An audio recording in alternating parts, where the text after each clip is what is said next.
people who love you don't treat you badly. Love doesn't hurt. It's supposed to feel good.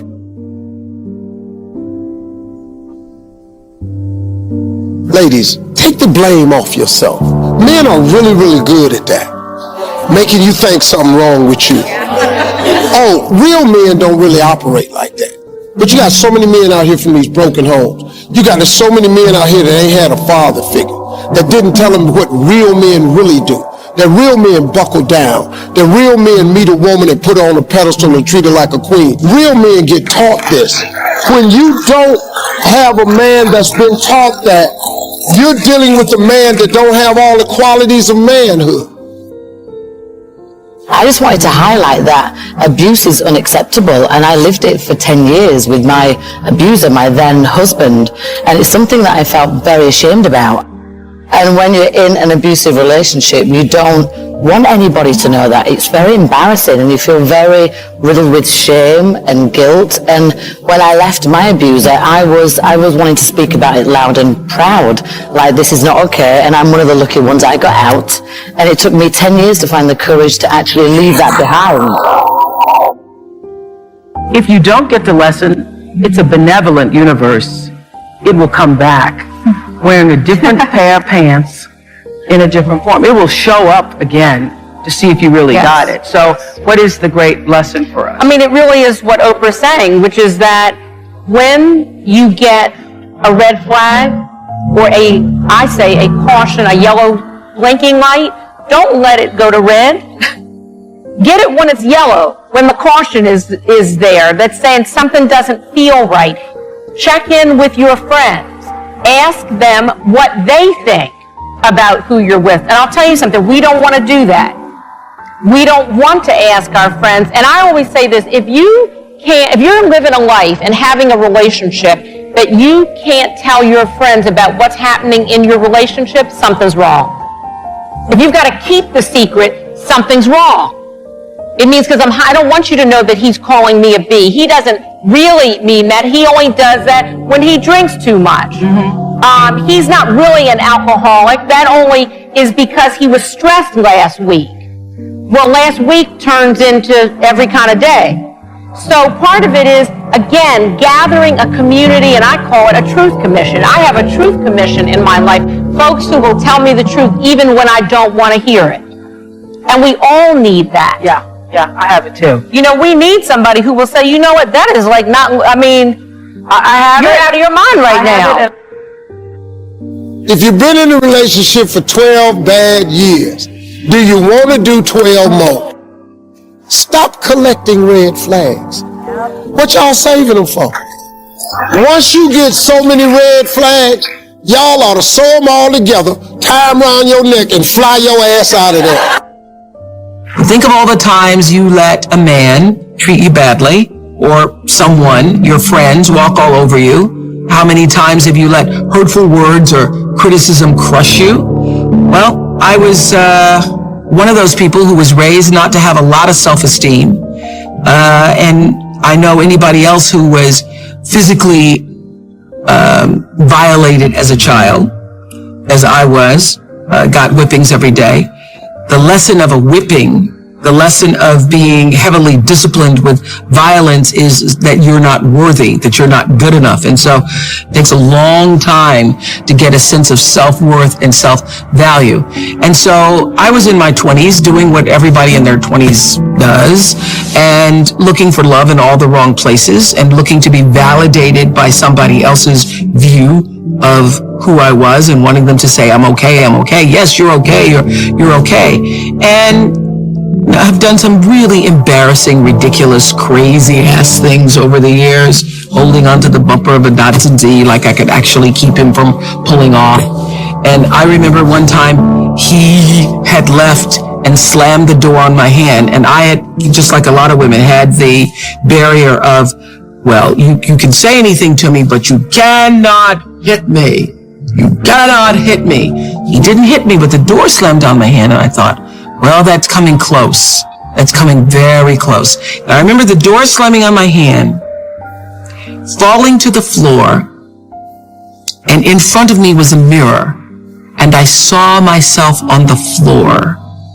with my hand now bruised and thinking, I have become the woman that I watched my cousin Alice be my whole life as a kid. The only difference is that I'm battered in spirit, and the next step is going to be, who knows? So, lying there on the floor is the moment I made that decision that I have now become a woman that I never imagined myself to be, and I got to figure out how to get myself out of this. And that was the beginning of the lesson, which is I'm hoping happens to you tonight.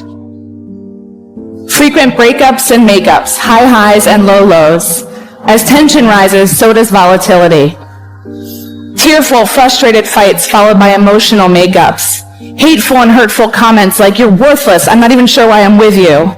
Followed quickly by apologies and promises it will never happen again. By this point, you've been so conditioned to this relationship roller coaster that you may not realize how unhealthy and maybe even dangerous your relationship has become. It can be really hard to see when unhealthy love turns towards abuse.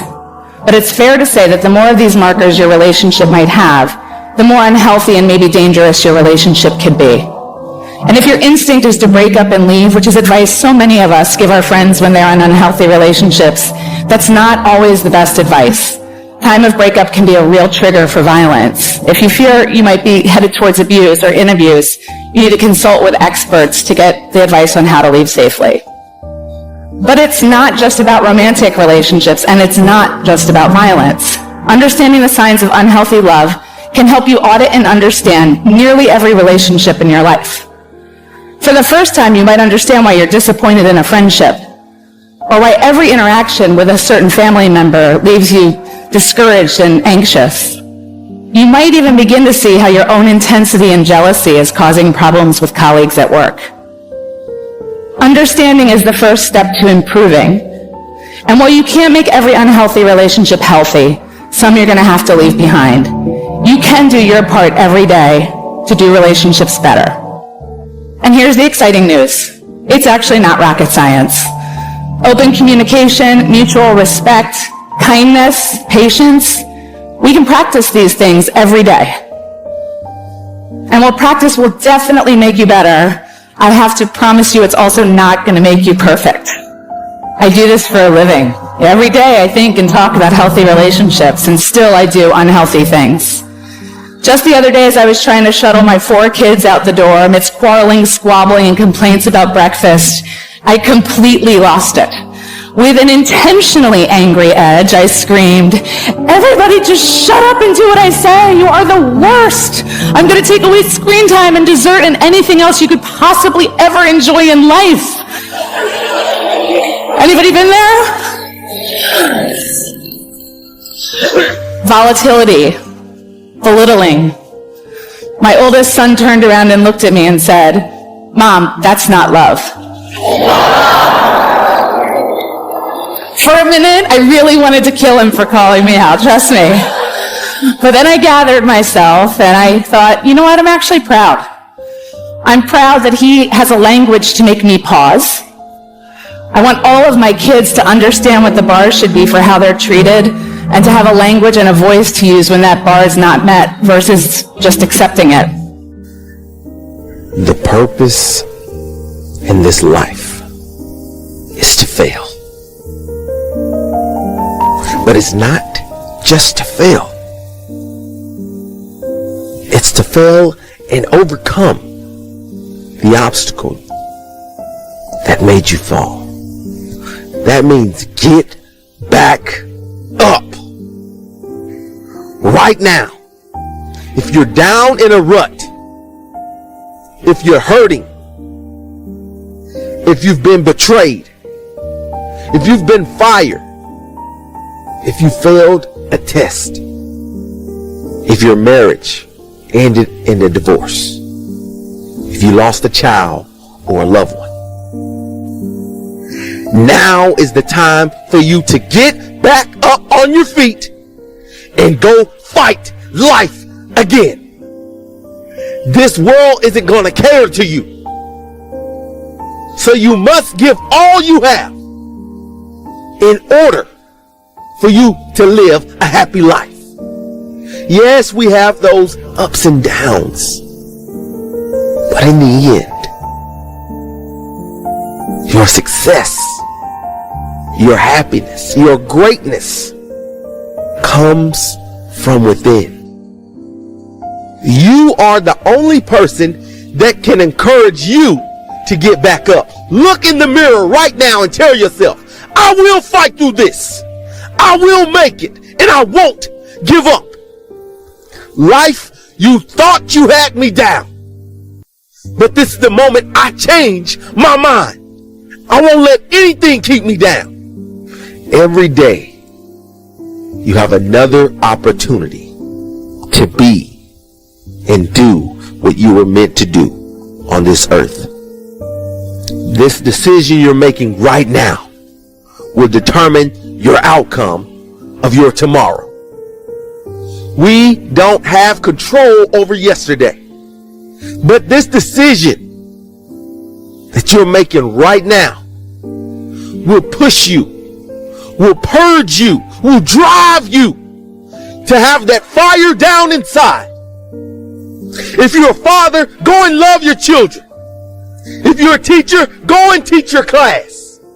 If you're a coach, coach your team to a championship. If you're a fighter, get back up and keep fighting. Because you are the only one that can fight this battle. I'm not saying the battle's going to be easy. I'm not saying every day you're going to wake up wanting to fight. But you just got to push through those hard times in order to make it to the good times. Your hurt, your pain will drive you to maintain a successful life. And that's what this life is about. Pushing to the next moment to fulfill the greatness inside of you. Life is hard. That's what life is. And these challenges that you face, they're going to do their best to take you down. Do not let them. Stand up, dig in. Line up those problems and confront them. Face them. Fight them. Do not let them bring you down. In fact, let those challenges raise you up. Let them elevate you. Let their demands and their trials make you stronger. Let the adversity you face today turn you into a better person tomorrow. So in the future, you look back at these struggles and you say to them, thank you. You made me better. Behind every moment of adversity in your life, there is a blessing and a lesson. Every moment of adversity has those two things. Pain always leaves a gift. I want to talk to you today about inviting God into your difficulties. Most of the time we're praying, God, get me out of this challenge. Get me out of this trouble at work. Get me out of this financial setback. There's nothing wrong with that. But before you get out, you have to invite God in. Sometimes the miracle is not in getting out. It's in what God is going to do in the situation. And instead of just praying, God, get me out, why don't you start praying, God, come in to this hospital room while I take the treatment. Come into this trouble at work where the people aren't fair. Come into this anxiety that I'm dealing with. What's more powerful than God bringing you out is when God comes in and begins to change things. He comes in and gives you favor despite who's trying to push you down. He comes in and gives you strength that you can't explain. Grace to outlast what should stop you. If you're only focused on God bringing you out, then you're going to be disappointed. Because God doesn't do things on our timetable. Sometimes it's taking longer than we thought. But when you ask God to come in, you can be at rest. God, I know you're right here with me. You are ordering my steps, and at the right time, you'll get me to where I'm supposed to be. You don't have to fight everything. Live upset, can't sleep at night. That happens when you're only focused on getting out. God is waiting to come in. When you ask Him in, you're saying, God, don't just change the circumstances, change me. Help me to not just go through this situation, help me to grow through it. Help me to learn. Increase my faith. Let my character come up higher. If God delivered us out of everything instantly, we would never reach our highest potential. Now don't be discouraged because God didn't keep you out of the fire. God doesn't stop every negative situation. He uses adversities to move us into our purpose. We would never know His power if we were never thrown into a fire, so to speak. You wouldn't know He was a healer if you never had an illness. We wouldn't know He could move mountains if we never faced big obstacles. Now quit complaining about what you're up against. It's not a surprise to God. The enemy may have turned up the fire 7 times hotter than normal.